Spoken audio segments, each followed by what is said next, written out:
Hare Krishna devotees, welcome to Shloka Day. Today's Shloka is Shloka number 19 of chapter 18. Jnanam karma cha karta cha Jnanam karma cha karta cha Tridhaiva guna bhedataha Tridhaiva guna bhedataha Prochyate guna sankhyane Prochyate guna sankhyane Yathavat shrinutanyapi. Yathavat shrunutanyapi. Word for word meaning, translation and purport by His Divine Grace, Srila A.C. Bhaktivedanta Swami Prabhupada, Srila Prabhupada ki Jai.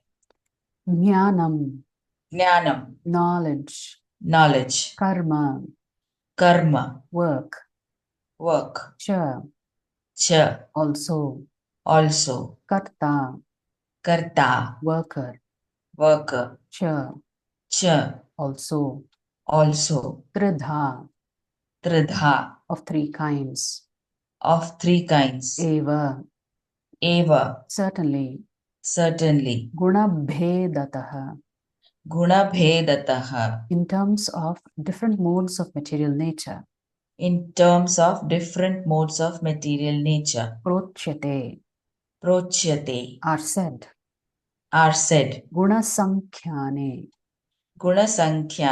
in terms of different modes, yathavat, as they are, shrinu,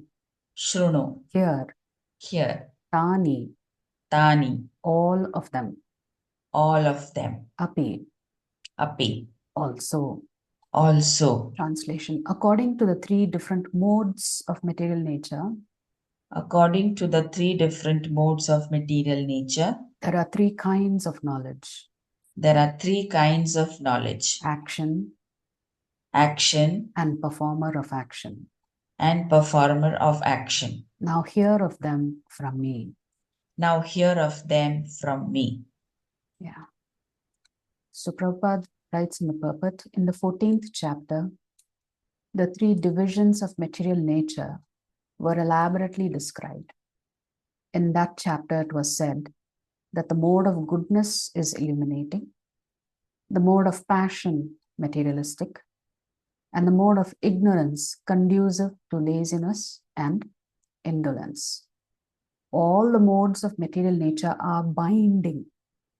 So even though Sattvagun may be better than Rajagun and Rajagun may be better than Tamogun, nevertheless, all three of them are binding. Binding in the sense they keep you here. Therefore, they are not sources of liberation. Even in the mode of goodness, one is conditioned. In the 17th chapter, the different types of worship by different types of men in different modes of material nature were described.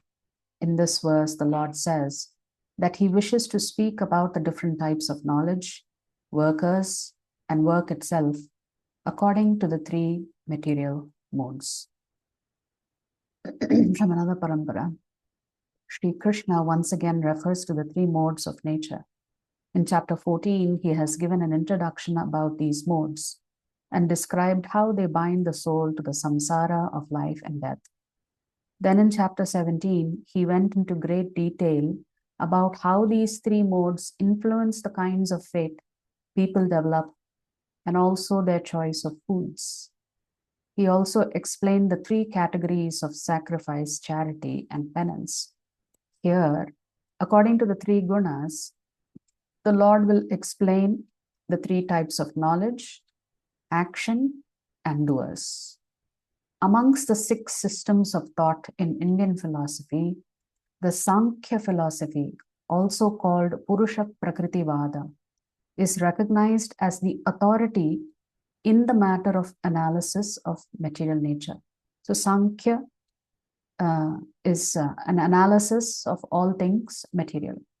And when you analyze all things material, you will come to the conclusion that all of matter is temporary, and therefore there has to be something beyond matter, which is on the transcendental platform. So that is the purpose of Sankhya philosophy, is to, through the process of observation, come to the conclusion that all of matter is temporary. It considers the soul as the Purusha, Lord, and thus recognizes many Purushas. Prakriti is the material nature and includes all things made from it. Sankhya states the cause for misery is the desire of the Purush to enjoy Prakriti. So the conclusion of Sankhya philosophy is there are two entities, Purusha, which is you and me, Prakriti, which is all of matter, including our body and subtle body and intellect. And what does this Purusha want to do? The Purusha simply wants to enjoy Prakriti. To enjoy Prakriti, he needs a machinery, an agency. So he or she enjoys Prakriti through the means of this gross body and subtle body. When this enjoying propensity subsides, then the Purusha is released from the bondage of material nature, attains eternal beatitude. The Sankhya system does not acknowledge the existence of the Param Purusha or the Supreme Lord, and hence it is insufficient for knowing the absolute truth. So the Sankhya philosophy simply focuses on the fact that there is matter and there is spirit soul. And as long as spirit soul is falsely trying to enjoy Prakriti, it experiences duality. Once this enjoying tendency subdues, then it realizes itself. However, in the matter of knowledge about Prakriti, Sri Krishna refers to it as the authority. So if you want an authoritative treatise on all things matter and material things, then you have to look at Sankhya philosophy. That's where you'll find all the details. Hence, Krishna is talking about Sankhya philosophy as an authority. Why does Krishna discuss the modes so much? So much the three gunas are discussed again and again and again by Krishna. This is by His Grace Chaitanya Charan Prabhu. Krishna mentions the modes throughout the Bhagavad Gita, devotes the entire 14th chapter to explain what they are and how they function, and uses them to analyze various key elements of reality in the 17th and 18th chapters. Why so much discussion about the modes? To understand, let's consider textual and contextual reasons. Textual reasons. The Gita's last 6 chapters begin with Arjuna's questions about basic concepts of Sankhya philosophy. Though Krishna explains those concepts in that very chapter, he continues discussing Sankhya to show how it fits into his Gita teachings. Because a central element of Sankhya is the modes. Krishna naturally talks about them, just as a person discussing maths will naturally talk about numbers. So that's the textual reason. Textual reason is the impetus is Arjuna asking a question. So the theme of modes is maintained throughout the last 6 chapters. Contextual reason. Krishna uses the 3 modes to reiterate his central message to Arjuna. He can do his duty of fighting without being entangled. Through his 14th chapter analysis of the modes and 17th chapter analysis of faith using the modes, he highlights the huge difference the modes make in one's dispositions and destinations. So, one of the statements that His Grace Chaitanya Charan Prabhu has coined is, the modes determine your moods. So your moods means what decisions you make, what things you consume. So everything is defined by the 3 gunas. What kind of person you are, what values you have, what likes you have, what dislikes you have. Everything is determined by the 3 gunas. So these 3 gunas also influence the way you practice spirituality. So continuing that theme in the 18th chapter, he demonstrates how all action is not the same.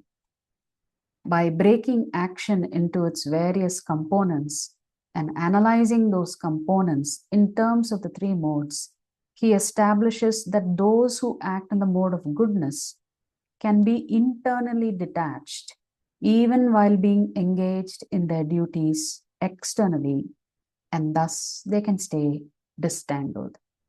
Krishna has already explained this link between detachment and disentanglement in the Gita's first 6 chapters, starting with Dhrida-vrata, determination, and practicing Buddhi Yoga, detachment. Here he illuminates that link from another perspective, the framework of the 3 modes.